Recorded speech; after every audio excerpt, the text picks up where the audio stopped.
இப்ப என்ன தேவை என்று சொன்னால் மத நல்லிணக்கம்.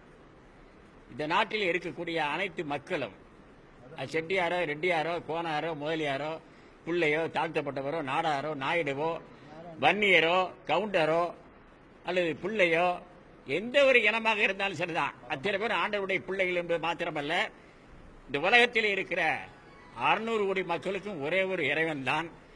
அதனால்தான் எல்லா சமயங்களும் ஒரே கருத்தை சொல்லி இருக்கின்றன.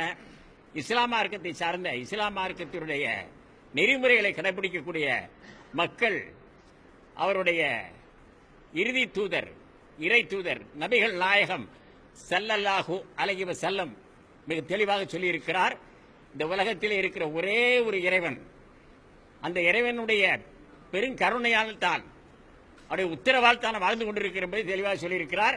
பிஸ்மில்லாஹிர் ரஹ்மானிர் ரஹீம், அல்ஹம்துலில்லாஹி ரப்பில் ஆலமீன், அர் ரஹ்மானிர் ரஹீம், மாலிக் யௌமித்தீன், இய்யாக நஅ்புது வ இய்யாக நஸ்தஈன், இஹ்தினா ஸிராத்தல் முஸ்தகீம், ஸிராத்தல் லதீன அன்அம்த அலைஹிம் கைரில் மக்லூபி அலைஹிம் வலல்லாலின், ஆமீன் ஆமீன் ஆமீன் என்று சொல்லியிருக்கிறார். அப்படியானால் என்ன பொருள் தெரியுமா? இய்யாக நஅ்புது வ இய்யாக நஸ்தஈன் என்ன அர்த்தம்? எல்லாம் வல்ல இறைவா, உன்னையே வணங்குகிறேன், உன்னுடைய உதவியே கோருகிறேன், உன்னுடைய அருளையே நாடுகிறேன் பொருள். அது மாத்திரம் அல்ல, அவர் தன்னை கடவுள்னு சொல்லல, தான் இறை தூதர்னு சொன்னார். அஷ்ஹது அன்ன முஹம்மதன் அப்துஹு வ ரசூலுஹு லா இலாஹ இல்லல்லாஹு முஹம்மது ரசூலுல்லாஹ்னாரு.